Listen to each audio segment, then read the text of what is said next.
I bring you greetings in Jesus' mighty name. This Sunday, God willing, we will move from the second section in the book of Romans that we call the wrath of God to the third section in the book of Romans that we are going to call the grace of God, also known in Christian terminology as justification. Today, in this video, we'll deal with Romans chapter 3, verses 1 to 8. So I'm giving a brief summary of 8 verses. But before we deal with that particular text, let me give a brief summary or a brief recap, a 30-second recap of everything that we've covered so far in the book of Romans. We began with an introduction to Romans in chapter 1, verses 1 to 17, and we discovered that the theme of the book of Romans is the righteousness of God. Right after that, Paul talks about the wrath of God from verses 18 that is being revealed against all the ungodliness and wickedness of man due to the suppression, the holding down of truth.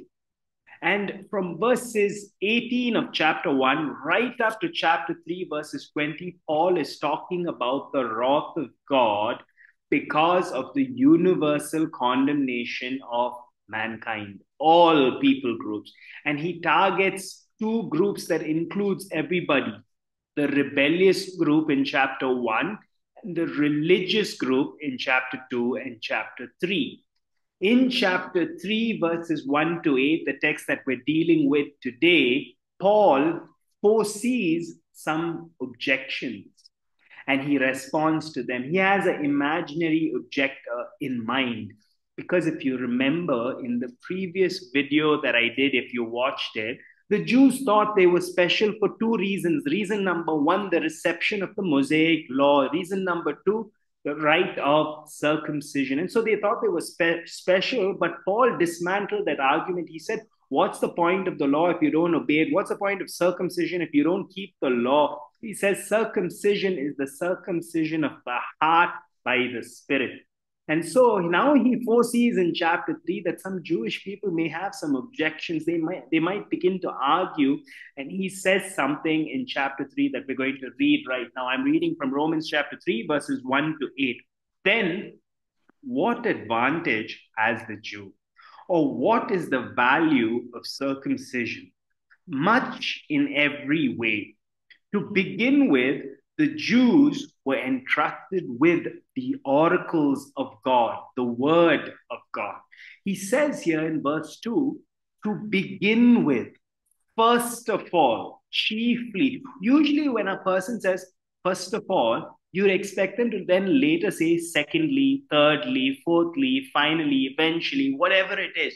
But Paul only says first of all. He only says to begin with, and he gives only one reason. He doesn't say secondly until chapter 9 of Romans. And there he lists all the advantages that Jewish people have. Now, it's going to be a while before we get to chapter 9. And so let me just read out those advantages. He lists 8 advantages that the Jewish people have. In Romans chapter 9, verses 4 and 5, he says they are Israelites. And to them, number 1, belong the adoption. Number 2, the glory. Number 3, the covenants. Number 4, the giving of the law. Number 5, the worship. Number 6, the promise. Number 7, the patriarchs. Number 8, and from their race, according to the flesh, is the Christ who is God. So he lists 8 advantages of being Jewish in chapter 9.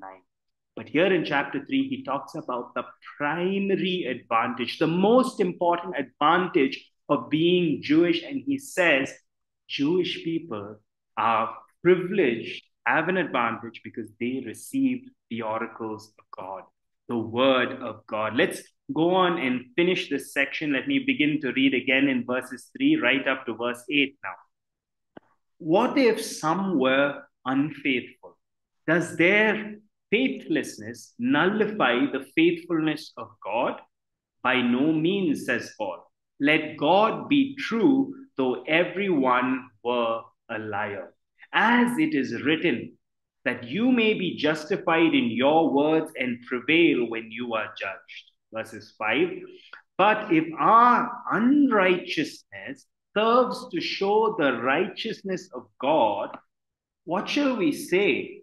that God is unrighteous to inflict wrath on us, I speak in a human way, by no means. For then, how could God judge the world? But if through my lie God's truth abounds to his glory, why am I still being condemned as a sinner? And why not do evil that good may come? Why not do evil that good may come? As some people slanderously charge us with saying, their condemnation is just. Now, if this text that I just read causes us to scratch our heads a little, and we're thinking, well, what did you just say over there? Sounds really, really confusing. Be of good cheer, be encouraged, because even the apostle Peter confessed in his epistle, Second Peter chapter 3, verses 16, some of the comments that Paul makes in his letters is hard to understand. It's hard to grasp, it's hard to comprehend. So if Peter the apostle could not understand some of the things that Paul says, then we're much better off 2000 years later. So let me try my best, the grace of God, to simplify what Paul is saying in Romans chapter 3, verses 1 to 8. He begins by foreseeing these objections. The objector says, okay, Paul, you're saying we're not special because of the Mosaic law, because we have the right of circumcision. So what advantage do we have? He says, much in every way. You have a lot of advantages. He lists one, the main one. You have received the word of God. Then the Jewish objector says, oh, we've received the word of God. Is it? Then how come so many Jewish people are disobedient? How come they're unfaithful? Unfaithful. Does that mean God is unfaithful? To which Paul says, no, by no means. God is always faithful. It is people who are unfaithful. And then this leads to another issue being raised. And to understand that issue, we need to understand the main teaching, or one of the main teachings in the book of Romans, and it's this: that righteousness does not come through obedience. I'll say that again. Righteousness does not come through obedience. Righteousness comes through God's grace. And God's grace gives him glory. And so now the Jewish objector is going to say, if God's grace gives him glory, then why does he judge us when we sin? Because when we sin, he has to give us grace. And if he gives us grace, that enhances his glory. So why does he judge us? Why does he judge the world? And so we ought to be sinning more so that grace may abound. Now, of course, Paul deals with this in Romans chapter 6, but for now he says, if people are talking like this, if they're thinking, if they're reasoning like this, if they're being so manipulative, then their condemnation is just. That is the summary of Romans chapter 3, verses 1 to 8. Now, how does it apply to us today? We have the oracles of God. We just don't have the 39 books of the Old Testament. We have the 27 of the New Testament. So we have 66 books. We have the revelation of God in its entirety, in its totality. And we are privileged. We can meditate on this book, as the psalmist says, day and night, because that's the wealth of information, life-giving information that the Bible has. The Bible is the only book that reads us as we read it. It's the only book that is living, that is life-giving. I totally understand that sometimes when we read the Bible, there are some promises that seem so encouraging and we just want to cling on to it and claim it all day long. But there are some things that are hard, some things that even may seem harsh and narrow. Just like every runway in every city of the world, every important big city of the world. Runways by design are quite narrow. And the plane is meant to land only on that thin strip or that narrow strip known as a runway.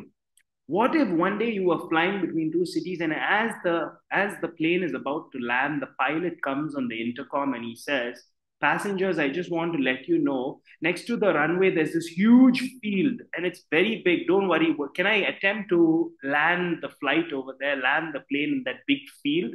You might say no. That might make you feel very uncomfortable. You may not be very excited about such a prospect, because you know that that thin strip of runway leads to your safety and maybe even being reunited with your family. That thin strip of runway is where the plane is designed to land. And that's how the Bible is. Yes, it contains truth that gives life.